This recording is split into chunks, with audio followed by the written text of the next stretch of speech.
When I was campaigning to be governor, I visited, that was my first trip to Bangladesh, to learn how they dealt with the poor, pulling people out of poverty, to know what they were doing about their education. I did the same thing with India, rural India. That's where I found out that while we go into office here and start building the governor's mansion, governor's offices, they were busy building rural roads to give the people access to bring agricultural goods, which they can sell and make more money. So go ask anybody, as governor of Anambra State, every part in Anambra State was connected by rural roads, bridges, everything. As president, which we're going to do by a coalition of third force, nobody will borrow for consumption. Even if we have to starve, every borrowed funds will be invested. And it has to be transparent. When people talk about my manifesto and my this, I have done it somewhere. I have practicalized it, where I took a state from debt to no debt and savings. Go to Anambra State. That's the typical example where we took education from 26 to number 1. Is it by example or is not by this thing? God put me here to solve this problem. And when I got there, everywhere, villages I went, there are no road, no bridge, shore road and bridge. Connected everywhere. Solved the education, dealt with issue of poverty. But some of your opposition people too in Anambra say, oh, you didn't do so much. Anybody can say anything, but I'm just telling you that I took education from number 26 to number 1. In health, you can see it. There was no single school of nursing, school of midwifery that was accredited when I started. But when I left, I was leaving office, school of midwifery, school of nursing, EN hospital was accredited. School of midwifery, Waterside Onitsha. School of nursing, Boromir Hospital, were accredited. School of nursing, school of midwifery, school of health technology, St. Joseph Adderson was accredited. School of nursing, school of midwifery, school of health technology, Our Lady of Love were accredited. I'm calling names so people can go and verify. They were not there. So I'm not telling you what was not there when I started. So yes, I didn't do much because I didn't share the money. What people consider here doing that is sharing public wealth. And above all, you go and ask, I had 35 billion worth of outstanding gratuities and pension. I cleared it. Those who received it are there. If you go there, they're celebrating. I live in Anambra State today. That's where I live, and people see me every day because I was able to do that. And above all, I left 75 billion. Peter Obi used state finance to do his family business. Which family business? So that's what people are saying. Which family business? Anybody can say, which family business? You know, people, because we live in a country where people don't celebrate good things. Because we celebrate criminality. Which family business? Can they call one family business? You know, they just tell you all sorts of things. No criminal leaves what he can steal. No criminal. That's why even if you go to church, they tell you to protect your phone. I left almost 100 billion. When I have the powers to take it, in any other country, I have the highest award. I have the Queen's Award in the UK. I have it anywhere. But because this is a criminalized country, nobody will celebrate it. Show me one governor, apart from Yaradua, who left 5 billion. Now they live with debts and they celebrate them. Look at the amount of money people are borrowing today. I didn't borrow one kobo. Left dollars and everything. I saw somebody yesterday. He told me he's the managing director of NIPP. And I said, yes, I invested $59 million in this exercise. So which family business? every business I was doing, if anything, my family business, everything collapsed because I went to do God. My own business collapsed. Where was I? Before I became governor, I was chairman of Fidelity Bank. I was director in Guardian Express Bank. I was the director in 3 banks. And I'm there by virtue of my investment. I was owing 10% of each of those facilities before I became governor. I have a track record of what I was doing. I can go on and show you businesses I was doing. Before I became governor, I'm a colored man living in England. And I can raise about $10 million OD. No Nigerian that I know today can tell me that in 1995, he was getting overdraft from his bank of the amount I was getting. So what are they talking? I'm not even today. What's family business? Where is the family business? I want to know the family. Everybody can say family business. Which family business? Can I show you one? And I want you to just clarify something for us, that you have never in one time condemned the activity of IPOP. You have never condemned them. And sometimes if you are even speaking like you are trying to, justify their activities. So I just want you to come out and categorically tell us your position on IPOP. Whoever tells you that is not telling you the truth. What I've always said is this, and I maintain that. One is that I've watched killings in the East and everything, and you cannot kill or do wrong things because you agitate. It is wrong, it's criminal. Any day, any time I condemn it. On any form of, you cannot say you are agitating and you're killing people. It is unacceptable. It is not acceptable. If you want to do what I'm saying, that when people talk about agitation, it is a different thing. We can deal with all those things by dialogue. Today, if Tinubu is president, I can tell you, our dialogue with all agitators. This is the normal thing in a normal society, in a democratic society. But I will not discuss with criminals. If you kill or kidnap or maim people, we will deal with you decisively. And I've done it in Anambra as a governor. I dialogue with those who needs to be dialogued, and I dealt with those who needs to be dealt with. Go and check it in Anambra State. When I came kidnapping, everything was everywhere, and I dealt with it head on. That's how it is done. You don't go and mix, say a Sunday who is talking about agitation. You can call him and let us hear your view. Maybe he has some things you can correct. It's simple. I have social. What we're trying to do is not to do it the usual way. It's not a question of Peter Obi being president. We want to build a coalition of Nigerians, especially the youth, to take over our country. 24 years in the hands of these people who hired. The country has deteriorated. Look at the World Bank report a few days ago. Look at what they're saying again. Now Nigeria is at its worst stage economically, and it's going to throw more people out of poverty.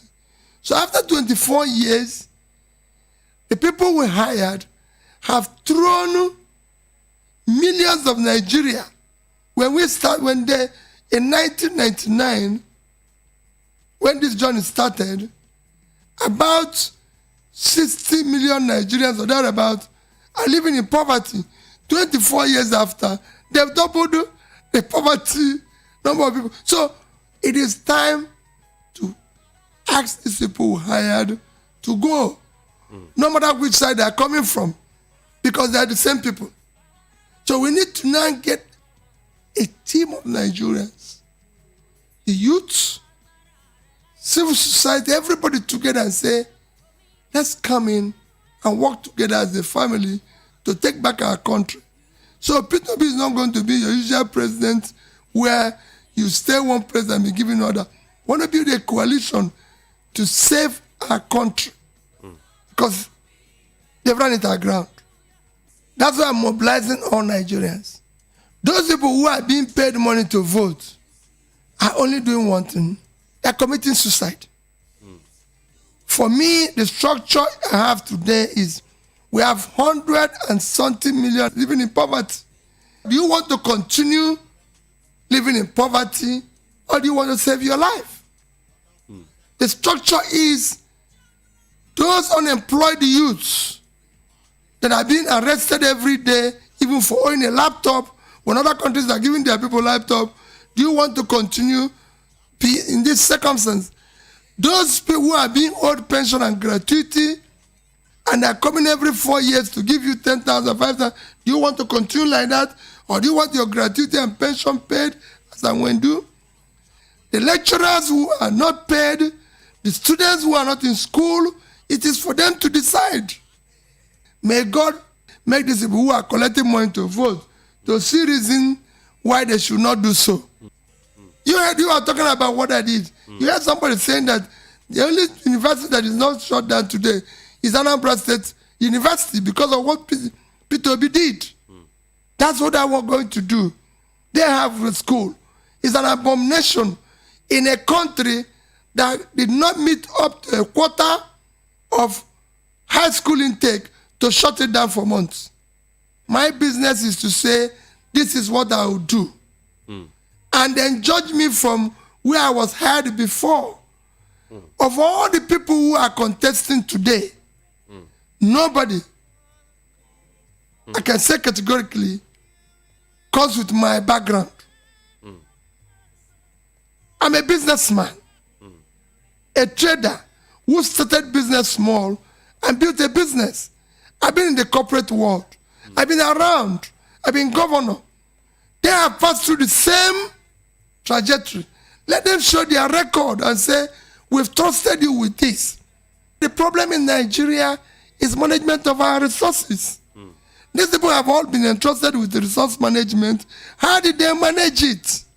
So it's not for you to come and say, oh, you're a gentleman, you're a nice man, you're a kind man, and everything. But you were entrusted with public resource. What did you do with it? That's all. Tell us how you manage it. And then we can entrust you with more. Especially now, we need a manager of resources who can deal with these issues and be able to pull our country out of the brink. You don't go when you have a financial and economic crisis. You go and hire a musician or hire a nice man. No, this is not time to hire people who are gentle. What is the problem of the country? You have millions of people who don't know where the next meal will come from. So it's not time to say Peter Obi is a nice man, Peter Obi is charitable. Did you read what Bianca wrote? Go and read it. It's a true story. I've given away more money than all these who give away money. What I don't do is that I have allergy for money being wrongly spent, public or private. I don't spend money carelessly. I spend it for what it is used. And people can see it. And it has nothing to do with anybody. It has to do with my own, even my family. Everybody knows. If you call my wife today, will tell you, Peter will not buy this. Peter will not do this. Peter will not do this. You know, I have a young man who traveled to Rwanda this morning. I was supposed to travel with him, but I had to cancel because of it. He was going to travel today, and he said to me, Oga, I booked your hotel in so-so and so-so place. But they said it's $1,500 a night. I said, no way. I'm only just paying to sleep. How can you do anything like that? Where are you staying? He told me he's staying in a hotel where he's paying $250, $300. I said, is it not bed that they have there? He said, bed. I said, so why will I pay 5 times more for the same thing you're going to sleep? Is it not the same? And it's a good hotel.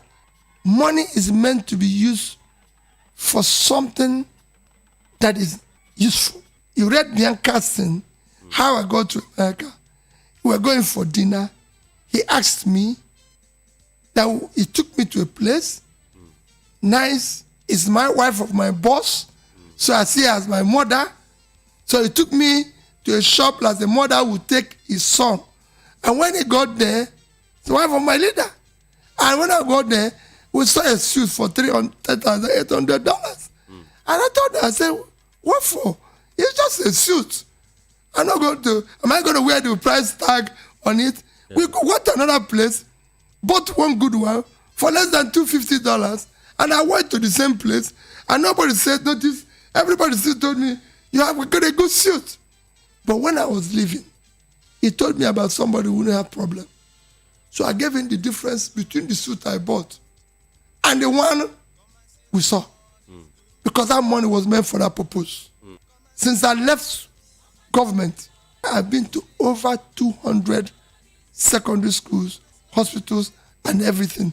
Sokoto, Nasarawa, Kogi, everywhere, giving schools computer money.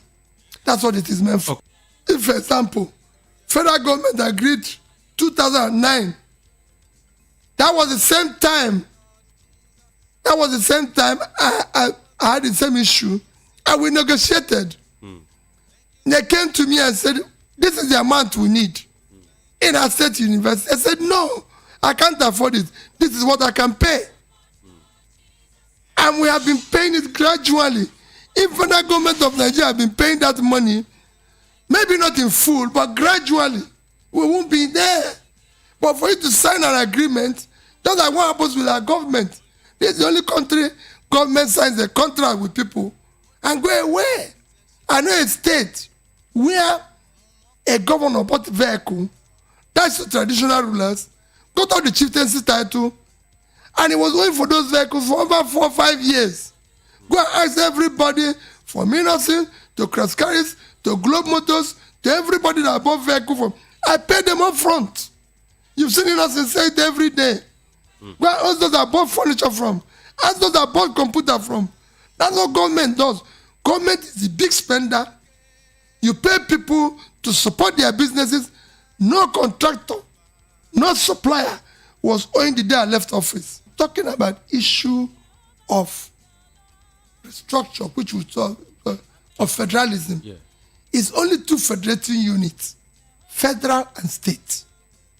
But we do it in such a way that the local government will exist and will be supported by direct financial support. If there's anything that's going to come from them in terms of whatever is going to be shared, they will get it. Today, people talk about religion, people talk about tribalism, people talk about this. What I'm telling the poor people in Nigeria, it is that this is the language we, the elites and the politicians, are using to deceive them. Show me where in Nigeria food is cheaper than the other, so I can go there and buy.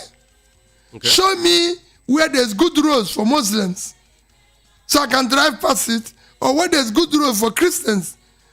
Show me where it is secured for Muslims to live. When people are bringing all these issues, they just need to deceive the poor people. Poverty in Nigeria is all over. That's why agitations are all over. And what I want to solve is poverty. So whatever you can introduce to bring cohesion, that's why I support everything, whether it's rotating the presidency, whether it's rotating the governorship, whether it's this religion, everything. We live in a diverse, multi-religious, multi-ethnic society. You need to bring everybody along and have a sense of balancing. And for me, cohesion is critical. You need to bring this country back where we used to love each other. We have a situation where people are, one person is stealing 80 billion. Wouldn't that have been paid to the census people? Wouldn't that have made impact? We're celebrating criminality in the open. People are sharing money and all that. And then they're saying another person is stingy. Even those who are telling you that they saw me sharing money, let them go and show you. Maybe I gave somebody 10,000, 20,000 naira.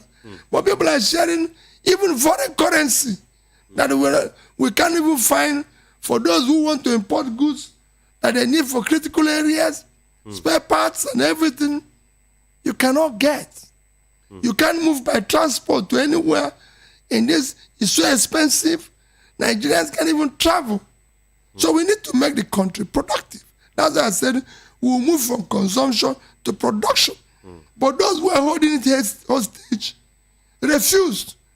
Those who are sharing money to be there, are they saying they are going to work? You cannot share this amount of money if your purpose is going to work. And like somebody said about comment, and the most interview people, let these people come.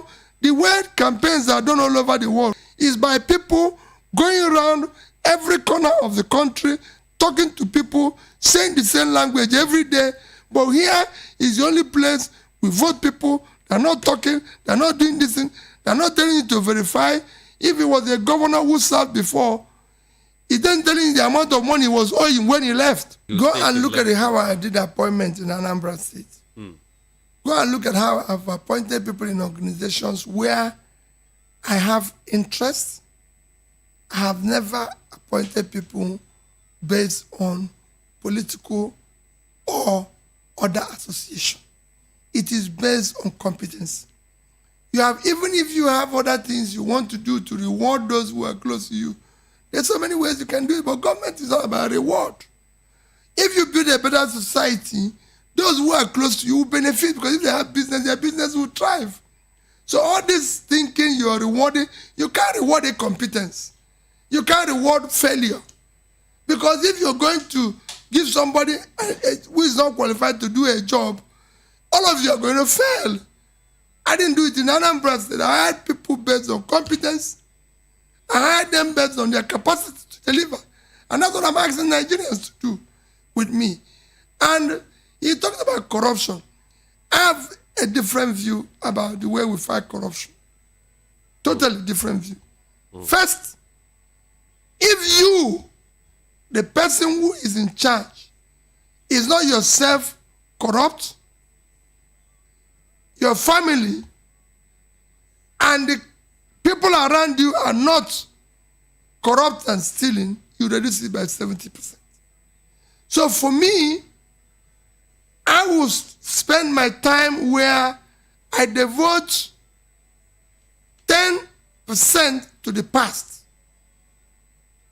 90% to today and tomorrow. Those who think about yesterday and today will miss the future. Recall when I was debating, I said, you can't shut down your shop and chasing thieves. So you cannot come, if you look at what is happening today, okay, the president of Kandanjara was said the other day to have taken 80 billion. Yeah, True or false, I don't know, because I'm not part of this. But if you look at all those people arguing that have taken money recently, they've arrested from Rochas or Totris to everybody. They are not up to 10 billion. And their own happened several years ago. Some of them we can't even recover, if it's true. I don't know whether it's true or not, because I'm not prepared. But I'm saying we are busy chasing small boys who they said did Yahoo and took 2 million, 3 million, even going to talk about debt collection, or even chasing people who are, but we left those who are taking billions. For me, I will focus on today. For example, we are borrowing money, but the amount of money we are missing can actually supplement for what we are borrowing. So it is critical that you first stop the bleeding. When you have a situation where things are going wrong, you first stop the deterioration. When I came to Anambra State, I didn't go chasing anybody. It's not my business. I don't want to be trapped in the process of yesterday. I want to be trapped in changing the future. If I come in today to be president of Nigeria, on day one, Nigerians will know the difference. And I'll start. When I went to Anambra State, on my speech, I told them, I said, when I live here, you will see the difference in area of education, in area of fighting extreme poverty, and area of health. And I can say it. I built the first state teaching hospital in this country. 2 years. I started a university campus in Ibariam from scratch. Go there, you will see it. I guess in private, Anambra State University received the highest money ever given to a state university in 1 year, 5 billion. Go there. What I'm saying is verifiable. The Vice Chancellor was Professor Kafo. You know. So it's simple. You can go there and see it. So let everything, that is how countries work. Let everybody come and show us his scorecard, what he did here without borrowing, and then we can look at another one. You don't just go and stay and say, I will do this, I'll do this, I'll do this. But the last one you were given failed. And you are borrowing money, you're doing this, then people will come and say, he's a nice man, he's a gentleman, he's caring. Caring with what? You're sharing our money instead of investing it properly, and you say you are caring. He's a lovely man. That's what they were telling me even when I left. They said, Peter, hey, you're not nice to people. Nice to people. I was not elected to be nice to people. I was elected to fix schools, fix roads. Today I have so many students who were senior prefect.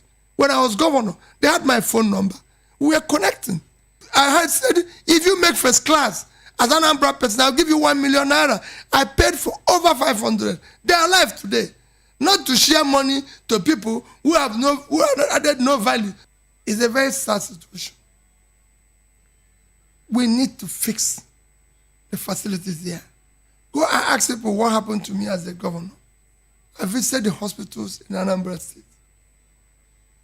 If they have a referral, I would say I will not go abroad.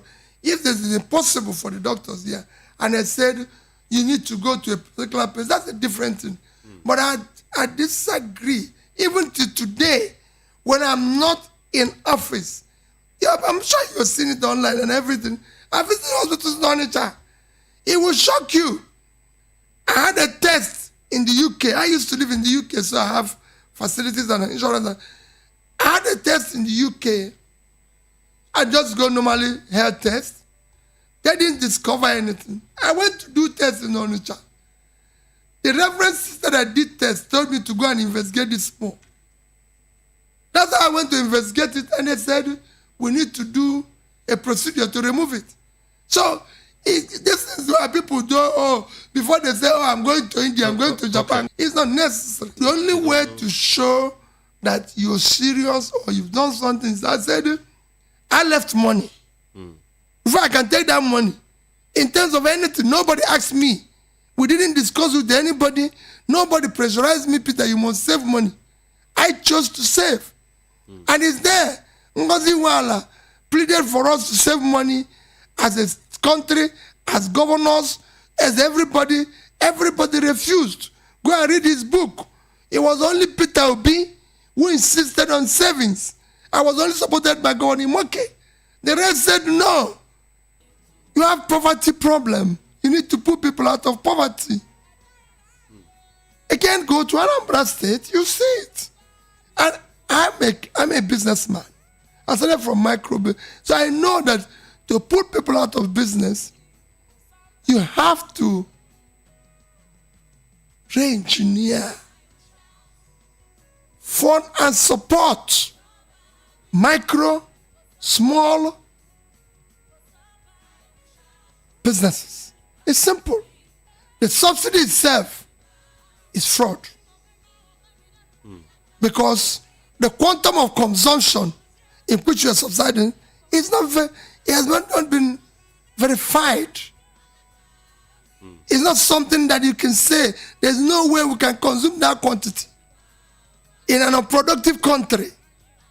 There's no production to support that quantity of consumption. So it's fraud. So you have to deal with it. If you deal with it, it might not be that much. And then you ask yourself, so and in removal of subsidy, you have to offer something. So you don't just remove. The reason why people are apprehensive and reject removal of subsidy is that they're not getting anything. If the government is decisive on insecurity, they will deal with it. And I've said it before. You force insecurity by two means. One, the same thing with the issue of all these agitations. You can bundle all of them together. The accumulative effect of leadership failure over the years. And to deal with it, you have to be decisive. You deal with it, there's natural security. which is ensuring that you start pulling people out of poverty. The more you pull people out of poverty, the more you reduce criminality. Supporting small businesses. Supporting small businesses comes from you providing power. A lot of small businesses need power to function. The core values that makes a society today is lacking in Nigeria. You know, today we celebrate criminality. We made our life transactional in our ramifications. So there's no character. The behavior is the least expected. We're all living in a life of, I can say, transactional life. You vote people in, and when they become, say, local government chairman, governor, president, anything, the next thing they start telling you is what we saw when we came in, or start blaming the person they took over from. A leader, when you're elected and you're in charge, you're not meant to complain. The job of a leader is not to complain. The job of a leader is not to give excuses. It's for you to solve problems. Today, a faster deployment of power globally is Egypt, Vietnam, India. Egypt moved their power from about 20,000 megawatts to 58,000 today. Between 2015 and 2020, 5 years,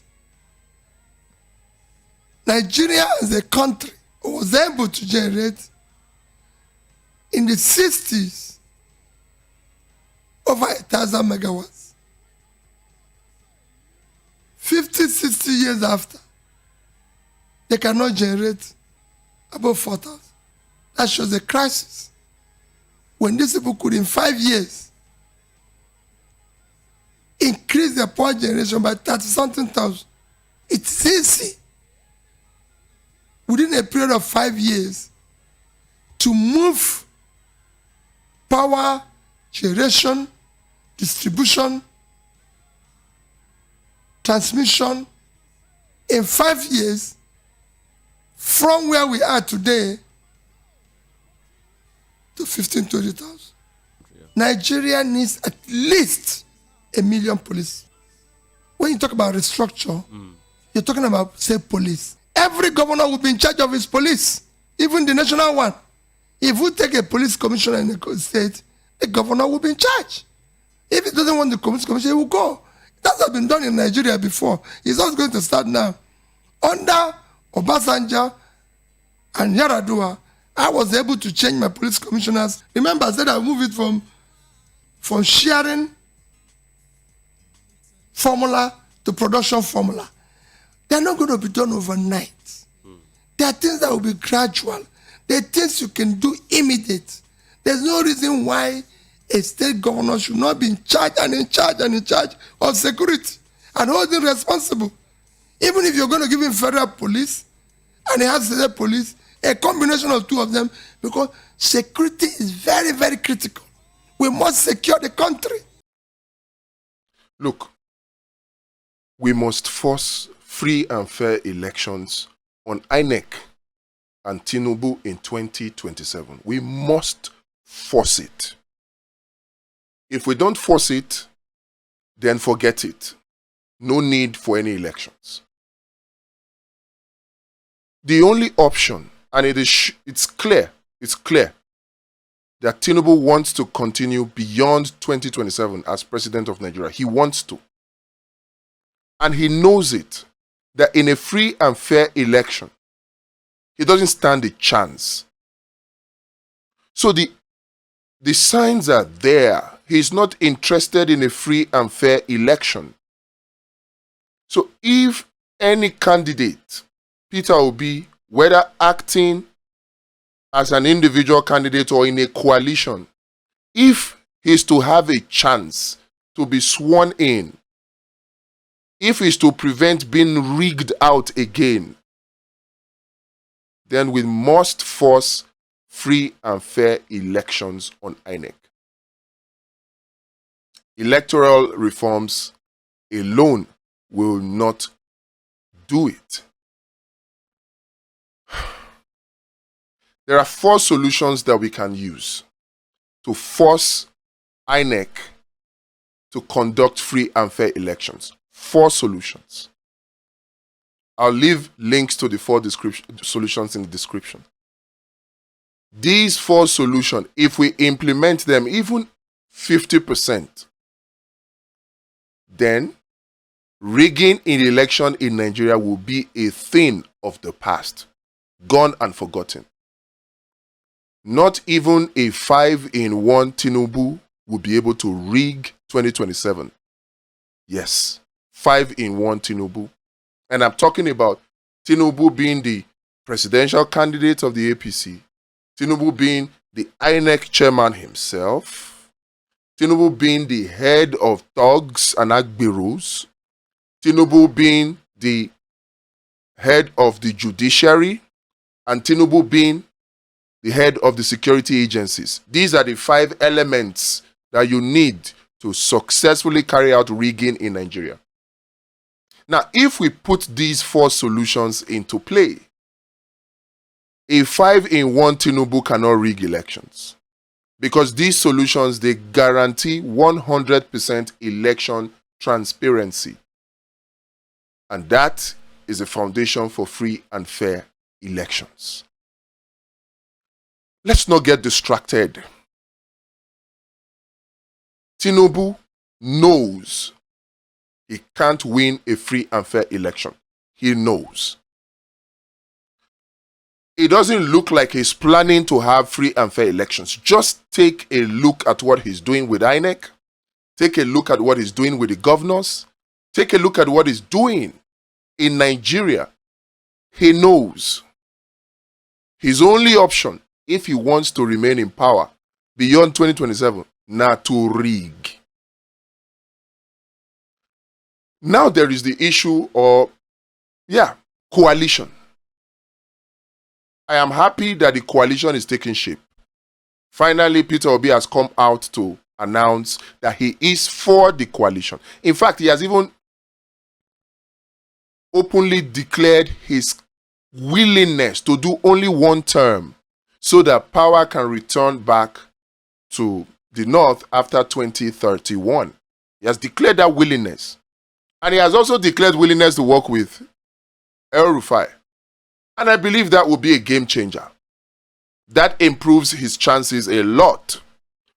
But, and there is a big but, all of these coalition talks will only yield fruits if there is free and fair election in Nigeria. This is 2025, and we're talking about Tinubu, not 2015, and certainly not a Goodluck Jonathan. Goodluck Jonathan was free, gave INEC a free hand, and whatever happened in 2015 happened. In 2025, as we build up to 2027, do you really and honestly think that a Tinubu will give INEC free hand to conduct free and fair elections? Does it look like it? We already have an INEC that is under the thumb, the control of the APC and Tinubu, an INEC that is now becoming clearly partisan. Do you think that even if we had electoral amendment, that this INEC or the INEC under the next appointee of a Tinubu will give us free and fair elections? Give us? No.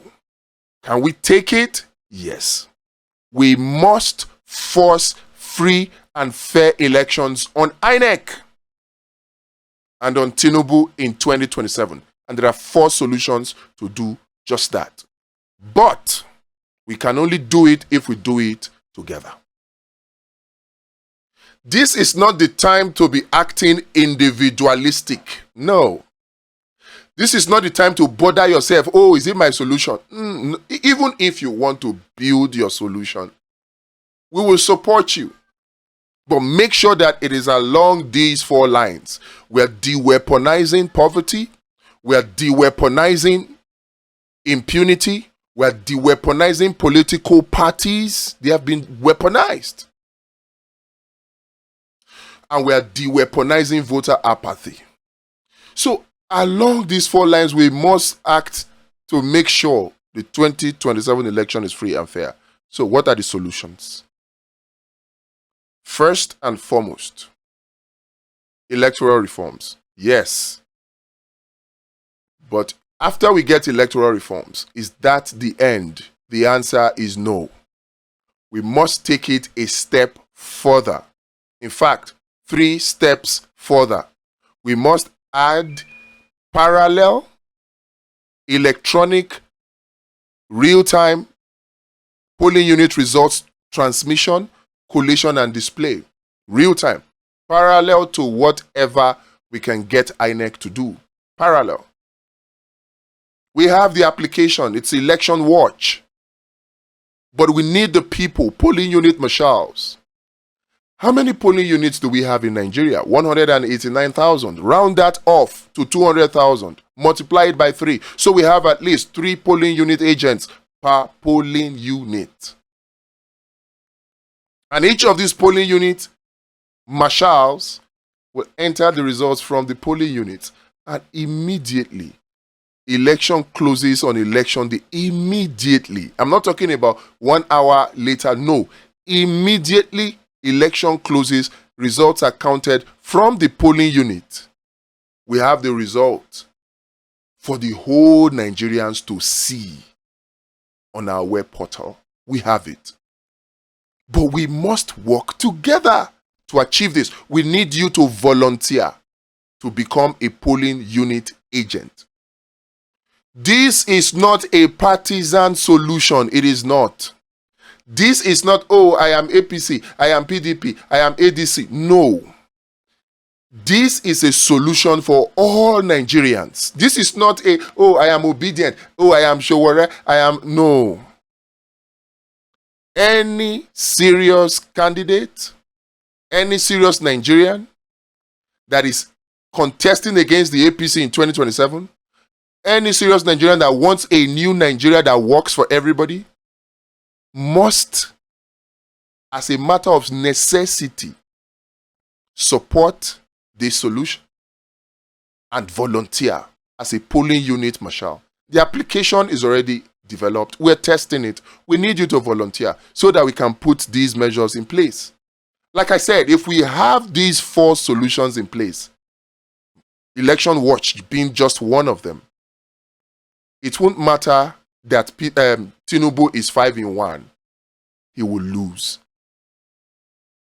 And if we don't have these solutions in place, it won't matter that Peter Obi, El-Rufai, Amechi form the biggest coalition. It won't matter because they will be rigged out. And then they will tell you, go to court. I don't want to cry after the election of February 2027, saying they rigged us out. No. We can prevent the rigging. I want to be the one with the solutions, with the evidence. And that brings us to the second solution. Calm guard. To capture admissible evidence that we can use to defend our victory in court. Admissible evidence that the judiciary cannot hide from, that INEC cannot hide from. These are solutions that we can do, but as individuals, it is impossible. But if we work together, easily achievable, but difficult. Now, we must now come together to make sure we achieve it.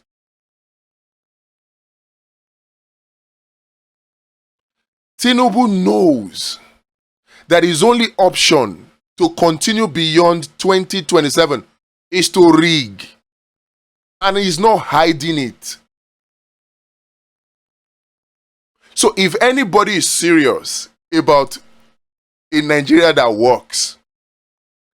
Coalition is not the answer. I say it. If we have free and fair election in Nigeria today, if it is guaranteed, Peter Obi does not need a coalition.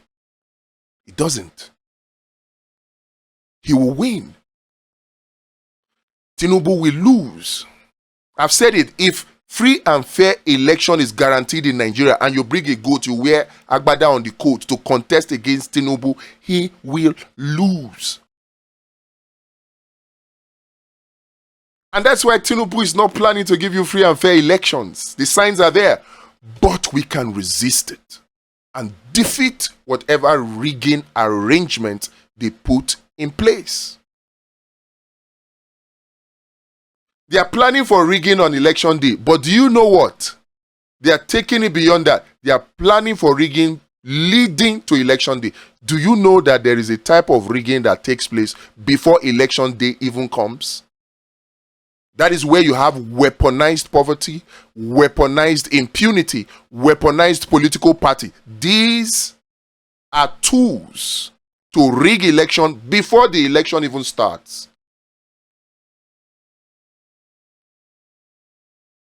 And the whole aim of these weaponized political parties, weaponized impunity, weaponized poverty, the whole aim is voter apathy. Such that the only few viewers that come out, voters that come out to vote, they are buyable. So they are using these tools to prime Nigerians for voter apathy and for vote selling and vote buying. So we cannot just focus on only election day and say we have done the job. No, we've done the job for election day. Camp Guard and Election Watch, they take care of rigging on election day.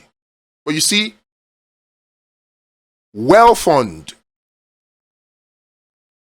Law Patrol, and Abundance Party, they take care of rigging leading up to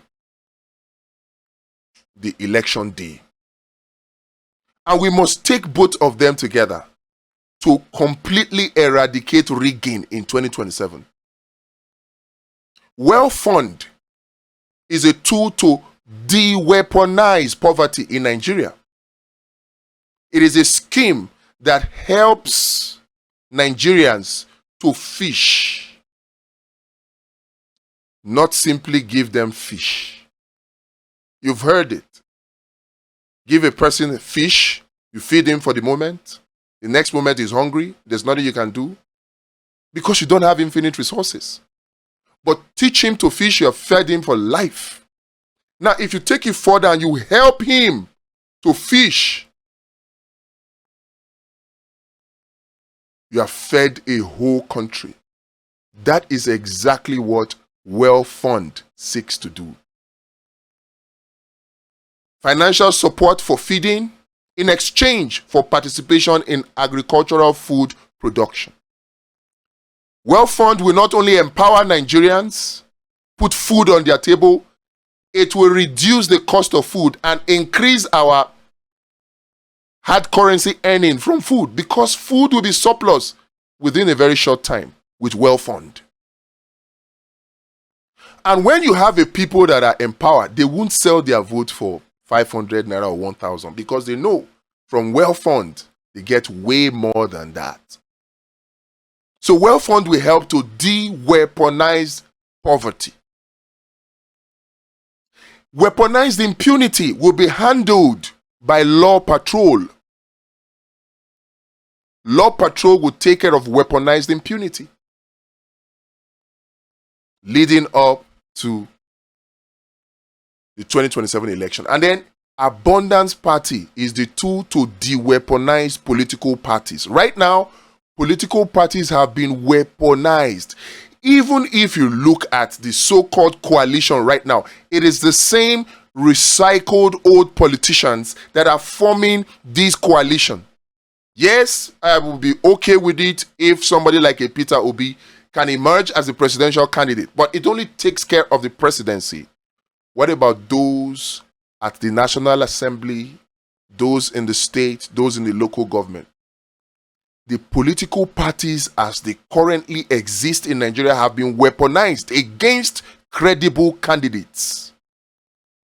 No credible candidate with integrity and capacity and character will participate in politics as it is practiced by political parties in Nigeria today. No credible candidate will do it. Only those who, and they are very few, in fact, very rare, like Peter Obi, very rare. How many of you Nigerians can take 100 million naira to go and buy form to become president of Nigeria? Well, now why even see the 100 million?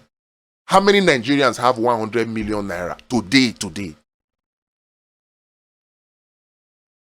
And it's not only 100 million naira. 100 million is just for form. There's expression of interest too. Then you now talk about money to buy delegates. After money to buy delegates, you will have to settle some bills for the political parties. They go knock you bill. And after that, you have to now start thinking about how you are going to spend money on some people at INEC, spend money on some people in the security agency, spend money on some people to buy votes and all that. Before you know it, to become president, you are looking at 20 billion naira. Number one, how many Nigerians can afford that? And in any case, why would you think that somebody will spend 20 billion naira to become president and then the person will come and care about you?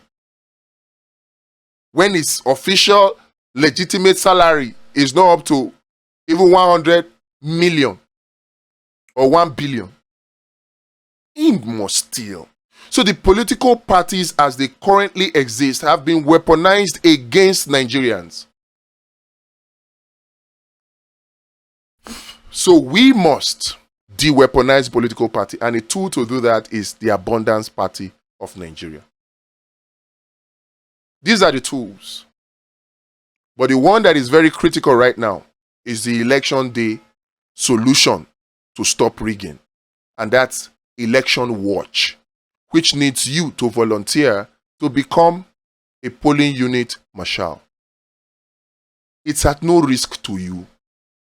I know many of you are afraid. Yes, you don't want a situation whereby you talk and then they come and remove the food from your table.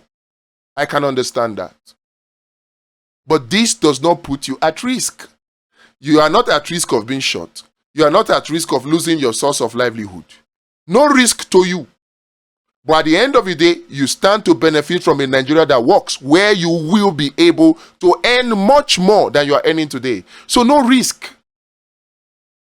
There is 100% anonymity when you volunteer as a polling unit marshal. 100% safe.